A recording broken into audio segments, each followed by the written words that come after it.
চাওতাল ছাত্ৰ সন্থাৰ ফালৰ পৰা অভিনন্দন জ্ঞাপন কৰিছোঁ।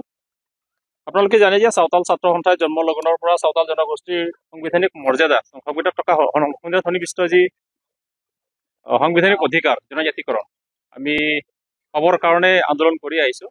আৰু এই বছৰো বিগত মাহৰ পৰাই আমি আন্দোলন ঘোষণা কৰি পোনপ্ৰথমে আমি গোসাইগাঁও হাৰাপুতা আৰম্ভ কৰি পেলাই আজিলৈকে লখিমপুৰ জিলা আয়ুক্তলৈকে আমি মেমৰেণ্ডাম মুখ্যমন্ত্ৰীলৈ প্ৰেৰণ কৰিবৰ কাৰণে আমি আন্দোলন ঘোষণা কৰিছোঁ। আৰু সেই মৰ্মে চাওতাল ছাত্ৰ সন্থাৰ মুখ্য ছাত্ৰ সন্থাৰ সভাপতি হিচাপে জিলা সমিতিৰ কাৰ্যকৰ্তাসকলক সহায় কৰিবৰ কাৰণে মই ইয়ালৈকে আহিছোঁ। আপোনালোকে জানে যে চাওতাল জনগোষ্ঠী সংবিধানত যি 342 নং অনুচ্ছেদ অনুসৰি জনজাতিকৰণৰ মৰ্যাদা আছে, চাওতাল জনগোষ্ঠীয়ে নতুনকৈ ডিমাণ্ড কৰা নাই আৰু দাবীও কৰা নাই। চাওতাল জনগোষ্ঠীৰ যি 342 নং অনুচ্ছেদ জনজাতিকৰণৰ অধিকাৰটো আছে, সেই অধিকাৰটো আগৰ পৰাই আছে। অসম চৰকাৰক আমি আমাৰ লিষ্টটো এক্সিষ্টিং হিচাপে আমি মানো আৰু সেই লিষ্টটো অসমৰ লিষ্টত আমাক সোমাই দিব লাগে। সেইখিনি অকণমান সৰু কাম আৰু সেইখিনি কৰি দিলে চাওতাল জনগোষ্ঠী অলৰেডি অসমত ট্ৰাইবেল জনগোষ্ঠী। ইয়াৰ লগে লগে আপোনালোকে জানিব যে চাওতাল জনগোষ্ঠীৰ যি ভূমি, এই ভূমি পৰম্পৰাগত ভূমি। এই ভূমি বেলেগ জনগোষ্ঠীৰ পৰা ক্ৰয় কৰা ভূমি নহয়। পৰম্পৰাগতভাৱে চাওতাল জনগোষ্ঠীৰ যি ভূমি আছে, কোনেও ক'ব নোৱাৰে এই ভূমি তেখেতসকলে খেতি বাতি ভূমি আৱিষ্কাৰ কৰি খেতি বাতি কেতিয়াৰ পৰা উদ্ভাৱন কৰিছে আৰু আজি তেওঁলোকে জীৱন নিৰ্বাহ কৰিছে।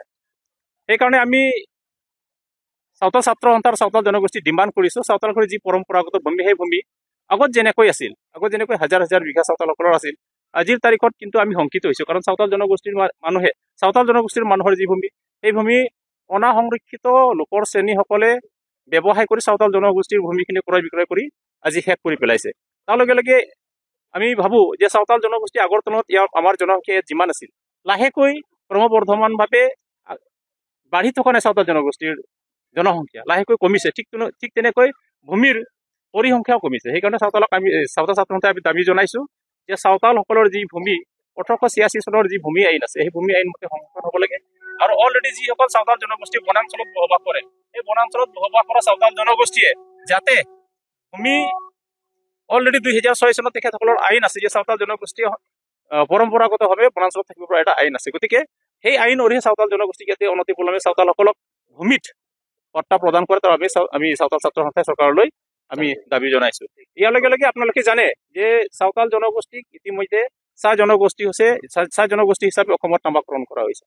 আমি খুব প্ৰকাশ কৰিছোঁ, ধিক্কাৰ জনাইছোঁ যে আমি চাওতাল জনগোষ্ঠী কোনোদিনাও চাহ জনগোষ্ঠী নাছিল। আগতেও চাওতাল আছিলোঁ, আজিও চাওতাল, ভৱিষ্যতে চাওতাল হৈয়ে মৰিম। গতিকে আমাৰ জনগোষ্ঠীৰ ওপৰত অসম চৰকাৰে যি ৰাজনীতি কৰিছে, যি আমাক ষড়যন্ত্ৰ কৰিছে, যিটো শেষ কৰিবৰ কাৰণে যি পলিচি কৰিছে, আমি দেখিবলৈ পাইছোঁ যে চাহ জনগোষ্ঠী কৈ আমাক সম্পূৰ্ণৰূপে নিঃশেষ কৰিব, খতম কৰি পেলাব। জাতিটোৰ অস্তিত্ব সম্পূৰ্ণৰূপে নোহোৱা হৈ যাব। সকলো ইতিহাস আছে, সকলো কলা কৃষ্টি আছে। ইয়াৰ লগে লগে এইখিনি কথা মই উনুকিয়াব বিচাৰোঁ যে চাওতাল জনগোষ্ঠীৰ 1 টকা বাজেট নকৰাকৈ আজি চাওতাল জনগোষ্ঠীৰ কলা কৃষ্টি সংস্কৃতি ভাষা আজি সংৰক্ষণ কৰিছে। আৰু অসম চৰকাৰে অধিকাৰ পথ পালিছে চাওতাল জনগোষ্ঠীসকলক। চাওতালে বিচাৰিছে চাওতাল হিচাপে, কিন্তু চাওতালক নুসুধাকে যে একপক্ষীয়ভাৱে সিদ্ধান্ত লৈ পেলাই চাওতালসকলক যে চাহ বাগানৰ চাৰ্টিফিকেট প্ৰদান কৰি পেলাই চাওতালসকলক সম্পূৰ্ণৰূপে নিঃশেষ কৰিব খুজিছে, ইতিমধ্যে আমি দেখিবলৈ পাইছোঁ। সেইকাৰণে অসম চৰকাৰক আমি ধিক্কাৰ জনাইছোঁ, তেখেতসকলৰ সিদ্ধান্ত আমি গৰিহণা দিছোঁ। অনতিপলমে এই 25 নৱেম্বৰত যি ৰিকমেণ্ড ভাৰত গভৰ্ণমেণ্টলৈ পঠাব, আমি স্পষ্টকৈ দাবী জনাইছোঁ, আজিও জনাম যে চাওতালৰটো চাওতাল হিচাপে পঠাব লাগে।